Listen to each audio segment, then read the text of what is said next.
Willkommen und zurück zum vierten und letzten Teil meiner Tour durch Schottland. Dieser Teil startet mit einer Tour auf der Insel Skye. Tagesziele sind dann Dorney, Oban, Glasgow und letztlich Newcastle, wo es mit der Fähre dann zurück aufs Festland geht. Übernachtet hatte ich schon in Dorney nahe dem Schloss Eilean Donnen Castle. Von hier ist es nicht weit über die Brücke auf die Insel Skye. Hier versuche ich die Sligachan Bridge und die Ferry Pools anzusteuern.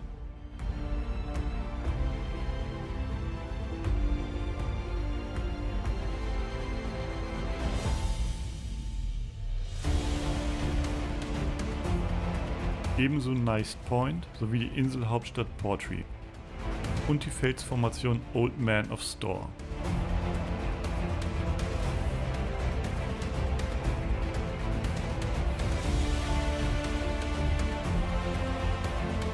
Dann geht es noch einmal für eine Nacht zurück nach Dorney. Für den Tag darauf findet ihr auch das Glenfinnan-Viadukt aus Harry Potter in den GPX-Daten auf meiner Homepage. Ich lasse es aber aus und fahre weiter unter anderem durch Glencoe bis in die schöne Küstenstadt Oban.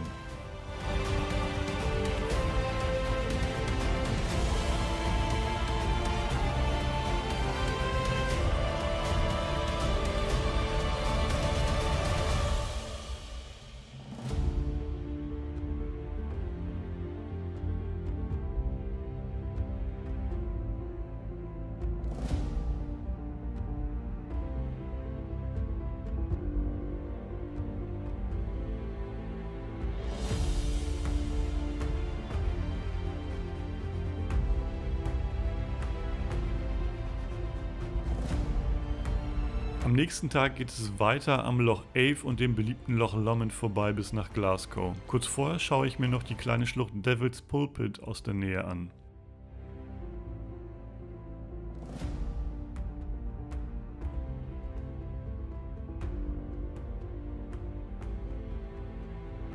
Mein letzter Tag in Schottland führt mich dann bis nach Newcastle, wo ich die Fähre zurück nach Amsterdam nehme und meine Tour endet. Viel Spaß mit dem Video, hinterlasse mir gerne ein Feedback in den Kommentaren, wie dir dieses Video und die gesamte Tour gefallen hat. Abonniere auch gerne meinen Kanal, um immer auf dem Laufenden zu sein.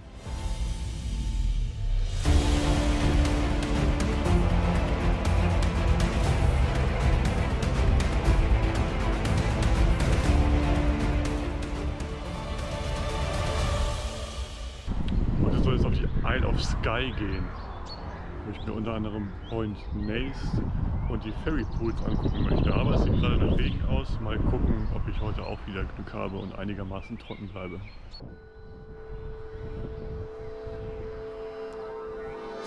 Die Isle of Skye erreicht man bequem auch über eine Brücke.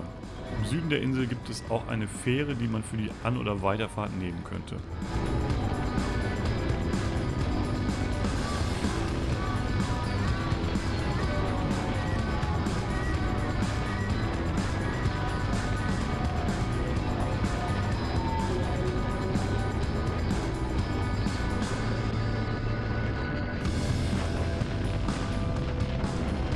Skye hat viele Sehenswürdigkeiten zu bieten und steht bei vielen Schottland-Reisenden auf der Liste.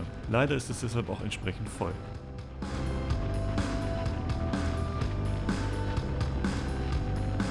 Die Sligachan Bridge, hoffentlich spreche ich das richtig aus, ist eine Steinbrücke, die um 1820 über den gleichnamigen Fluss erbaut wurde. Viele Wandertouren starten hier an diesem beliebten Fotomotiv. Die Brücke liegt in Sichtweite der A87 am Abzweig der A863.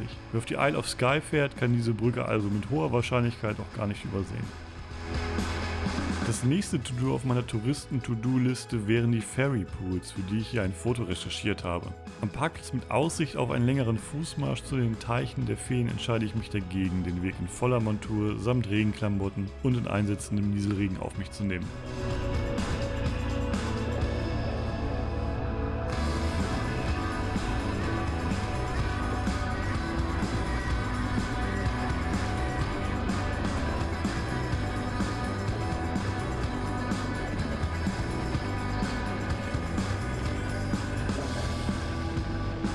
Die tief hängenden Wolken bieten eine schön dramatische Kulisse für die Tour, aber die einzelnen Punkte bei regnerischem Wetter wie eine To-Do-Liste abzuhaken, fühlt sich irgendwie nicht richtig wie Urlaub an.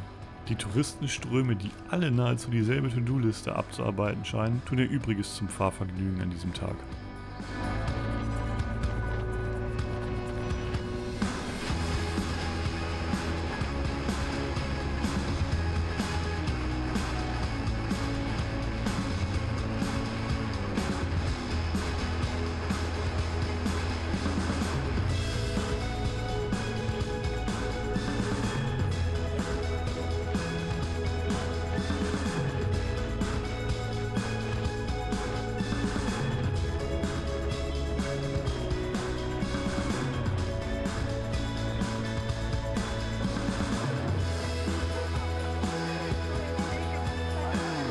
Einer der Hotspots auf Skye ist sicher die Halbinsel Nast Point mit ihren spektakulären Klippen und dem 1909 errichteten Leuchtturm auf der äußersten Spitze.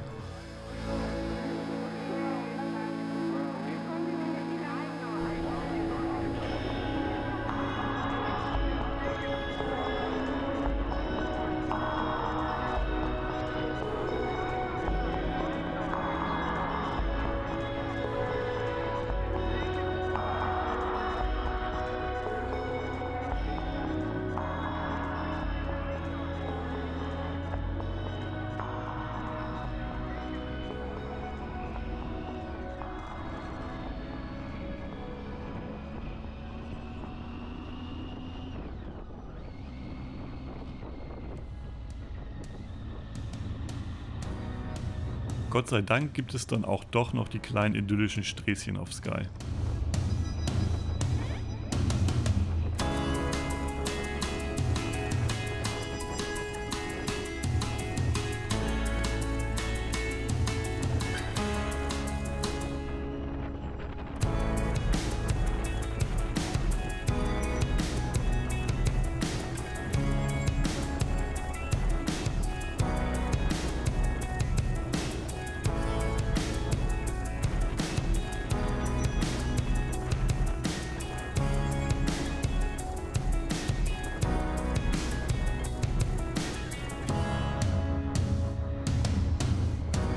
Portree, der Hauptort von Skye, ist mit seiner bunten Häuserzeile am Hafen vielen bestimmt schon einmal als Foto begegnet. Mit seinen vielleicht 2500 bis 3000 Einwohnern und heute geschätzten doppelten Menge an Besuchern finde ich selbst mit dem Motorrad aber kaum einen Parkplatz. Auf meiner Weiterfahrt zur nächsten Sehenswürdigkeit wird es mir zu bunt. Das Navigationssystem zeigt mir noch 4 Kilometer bis zu meinem Ziel an, aber ich stehe im Stau. Ich könnte mich zwar vorbeischlängeln, aber ich will eigentlich keinen Ort besuchen, an dem schon so viele andere Leute herumstehen. Ich drehe also um. Gott sei Dank haben schon andere viele tolle Bilder von der Felsnadel des Old Man of Storr gemacht.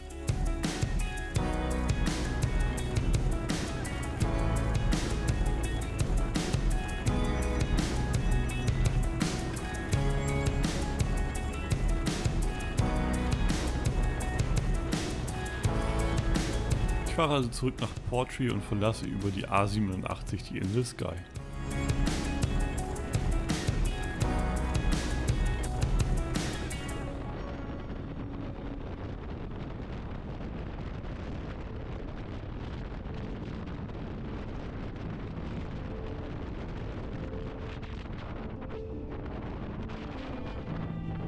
Als wollte sich Schottland versöhnlich zeigen, kommt nachmittags bis zum Abend hin noch einmal die Sonne heraus. Ich übernachte im Hotel The Dorney. Zum Abendessen geht es nur ein paar Meter weiter in das extrem empfehlenswerte Pub The Clechan. Das Pub wird von denselben Leuten betrieben wie das Hotel und bietet sehr leckeres Essen und eine herzliche und authentische Atmosphäre. Nach dem Abendessen geht es nochmals über den kurzen Fußweg zum Eilean Donnen Castle, um die ruhige Abendstimmung hier zu genießen. Donnen Eilean Castle, der Sitz des Clans McCrae. Die Ursprünge der Burg stehen hier schon seit über 800 Jahren. So wie die Burg hier heute steht, wurde sie aber erst im 20. Jahrhundert wieder hergestellt von den McCraes. Die Burg ist wahrscheinlich den einen oder anderen von euch bekannt aus dem Film Highlander oder auch aus einem Teil der James Bond-Reihe. Ich weiß allerdings leider gerade nicht von welchem. Aber das könnt ihr ja selbst gerne nochmal nachschlagen oder ich blende es vielleicht unten ein.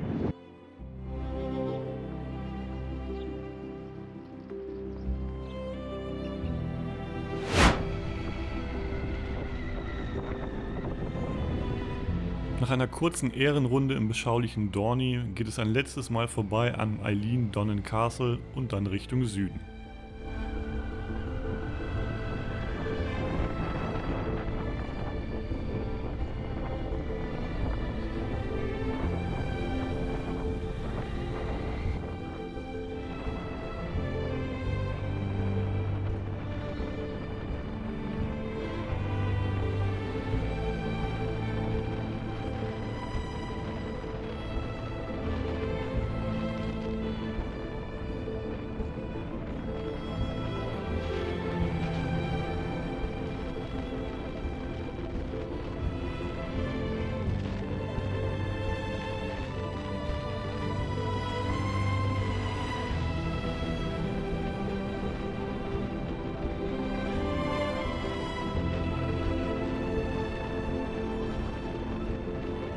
Diesen Tag werde ich die Regenklamotten erst bei ihrer Ankunft in Oban ausziehen können.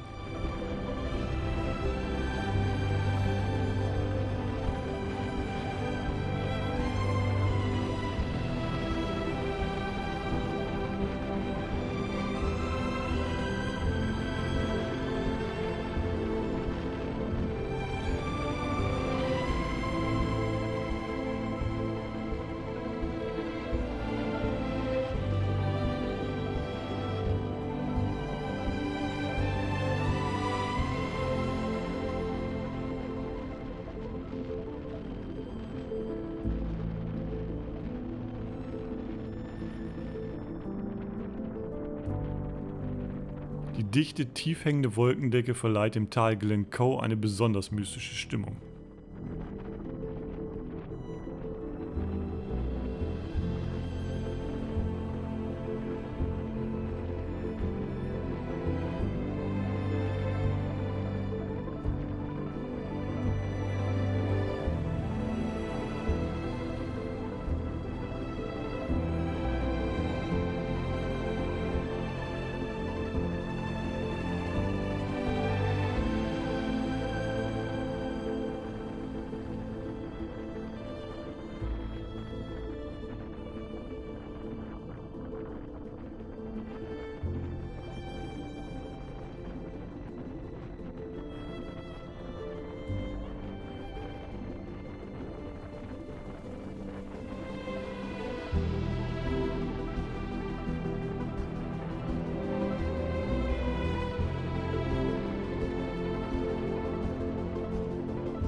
Ich verlasse nach einiger Zeit die A82, die durch das Glencoe führt, und finde mich schnell auf wesentlich leereren Single-Track-Roads wieder. Nicht weniger mystisch geht es hier durch eine nahezu menschenleere Idylle.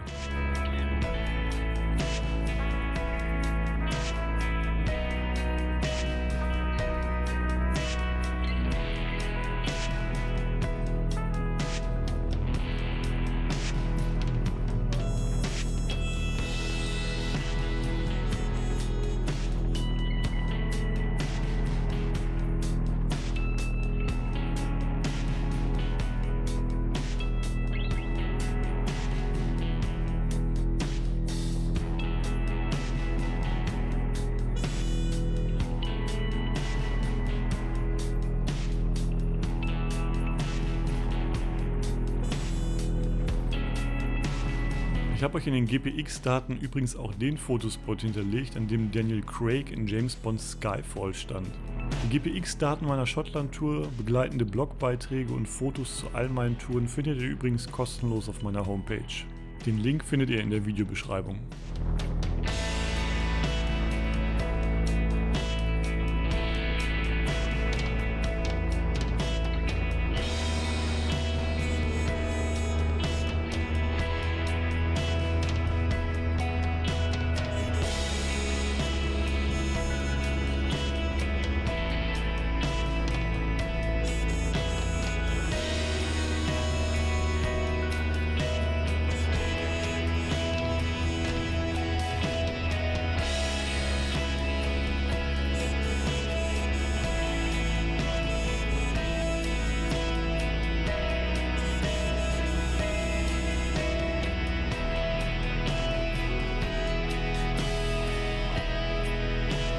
Auf kleinen verschlungenen Pfaden durch etliche Nutztierweiden nähere ich mich Oban. Die Stadt hat keine 10.000 Einwohner, liegt in einer geschützten Bucht an der Westküste Schottlands und bietet alles, was man so braucht.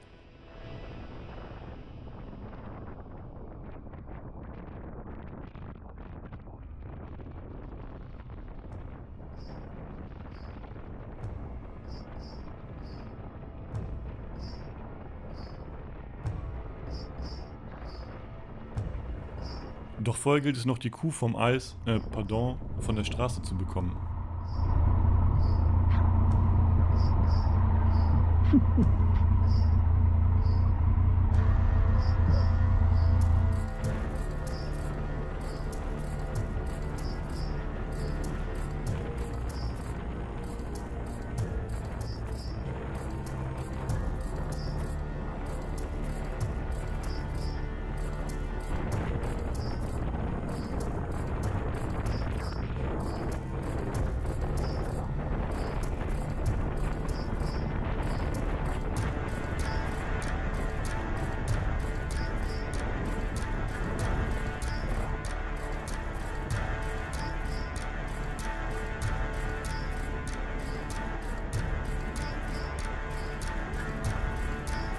Der Himmel klarte auf den letzten Kilometern schon deutlich auf und in Oban angekommen gab es dann blauen Himmel und frühlingshafte Temperaturen.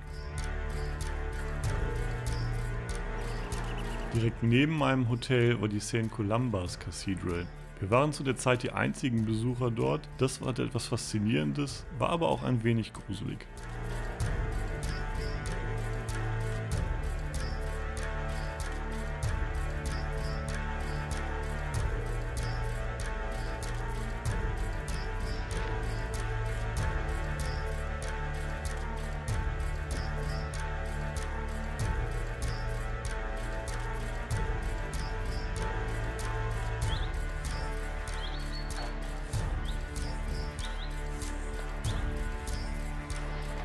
(1897) hat John Stuart McCraig diesen Tower hier, der dem Kolosseum in Rom nachempfunden ist, in Auftrag gegeben. 5 Jahre wurde da dran gebaut, fertiggestellt wurde es jedoch nie, aber man hat eine schöne Aussicht von hier oben über Oban und den Hafen.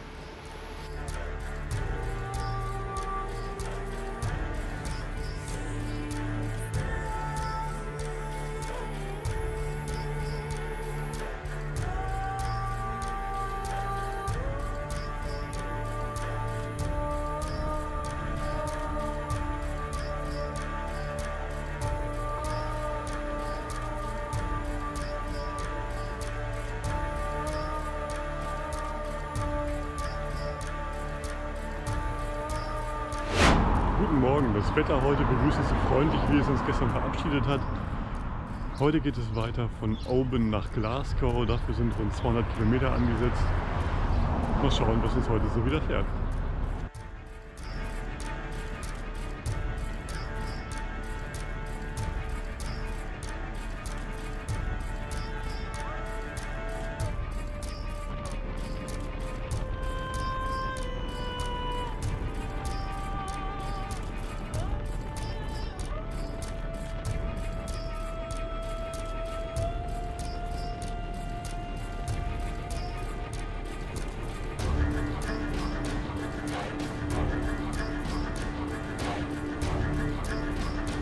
An diesem sonnigen Tag scheine ich wieder ein gutes Händchen für meine Tourplanung gehabt zu haben. Ich fahre auf verkehrsarmen, leicht geschwungenen Straßen durch bildschöne Landschaften.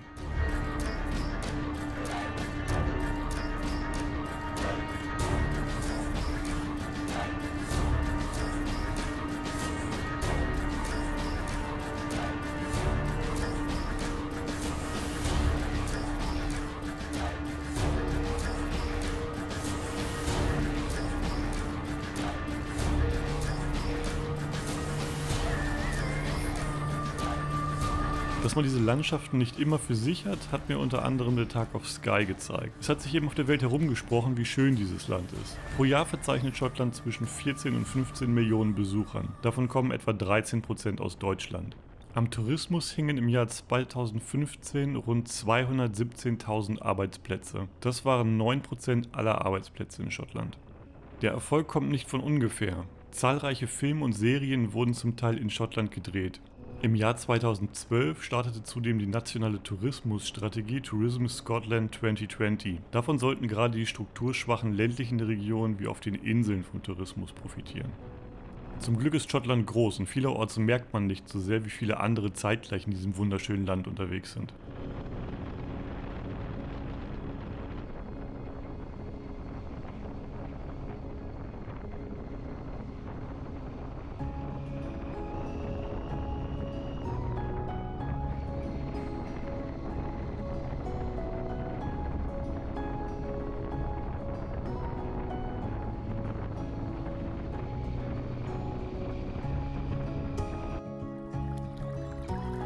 Am Loch Ave mache ich noch einen kleinen Stopp am Ufer, um einen Blick auf die Ruine von Ardconnell Castle zu erhaschen. Das Schloss verweilte seit dem 13. Jahrhundert und ist schon seit Jahrhunderten dem Verfall preisgegeben.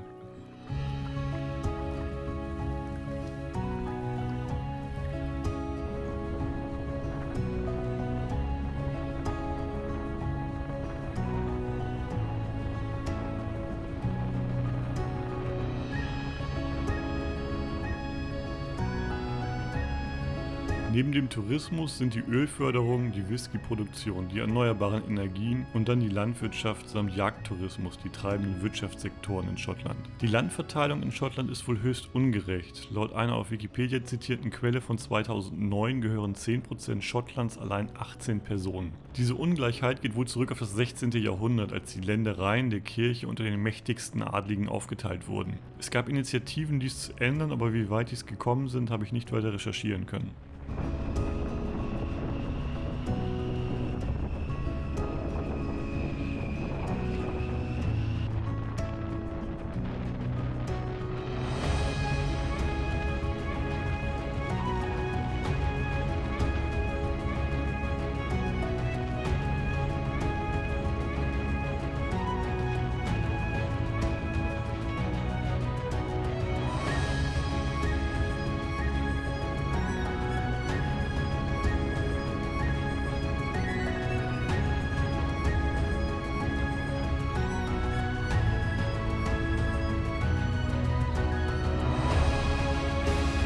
Das bildschöne Örtchen Lass sollte man nicht leichtsinnig links liegen lassen, wenn man am Loch Lomond vorbeifährt.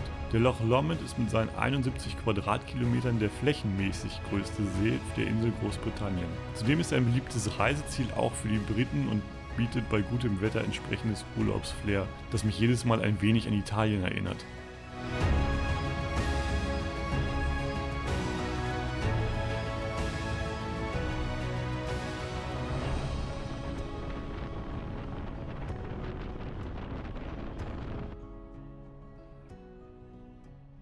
Nahe Glasgow hatte ich noch eine, wie ich finde, besondere Sehenswürdigkeit recherchiert. Devil's Pulpit, also die Teufelskanzel. Der Finich Glen hat eine tiefe Schlucht mit steilen Wänden in die Landschaft gespült. Hier soll der Teufel zu seinen Jüngern gesprochen und Druiden wilde Rituale abgehalten haben. Mit seinem fast roten Wasser und den grünen Pflanzen im Kontrast überall ist dies in jedem Fall ein ganz besonders mystischer Ort. Der Abstieg ist steil und mit Vorsicht zu genießen, aber der Anblick lohnt sich.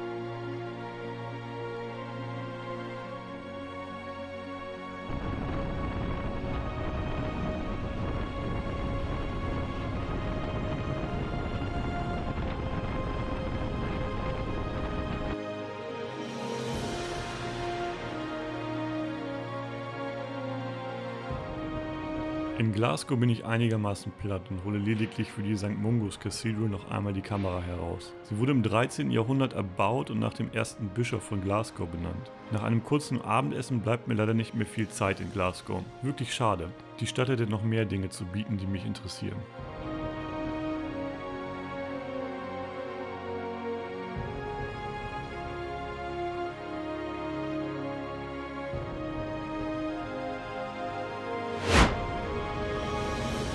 Um die Stadt und ihren Speckgürtel schnell zu verlassen, schwinge ich mich zunächst auf die Autobahn. Danach geht es auf mal mehr, mal weniger beschaulichen Landstraßen langsam, aber sicher Richtung Südosten.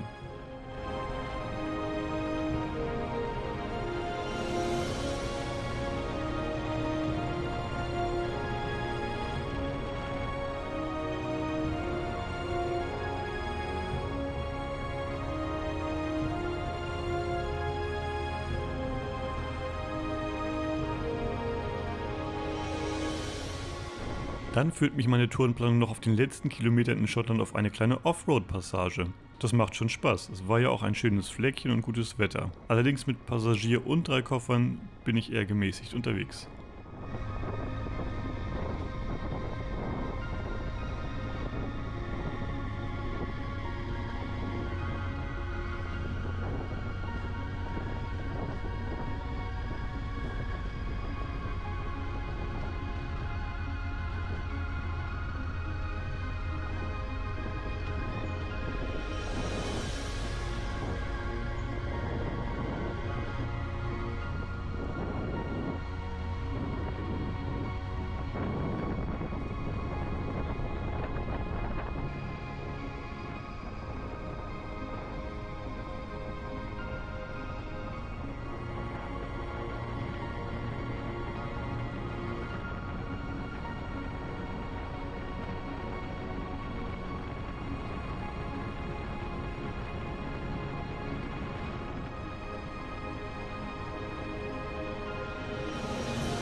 Dann passiere ich die schottisch-englische Grenze im Vorbeifahren.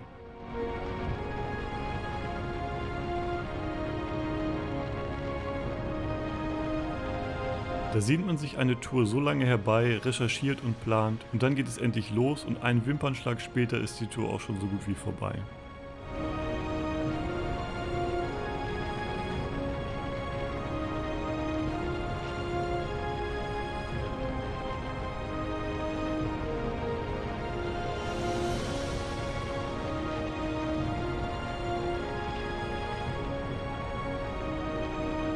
Die Fähre ist wie schon auf der Hinfahrt mächtig gefüllt und die Motorräder parken hier dicht an dicht. Mensch und Technik ist nichts passiert, alle sind wieder wohlbehalten zurück auf der Fähre, da fallen tatsächlich auch immer ein paar Sorgen von mir ab. Mit einem Bier und ein paar Chips schaue ich mir tiefenentspannt an, wie unsere Fähre den Hafen von Newcastle verlässt. Ich freue mich auf das reichhaltige Buffet und die Wetterprognose prophezeit eine ruhige Überfahrt. Was will man mehr?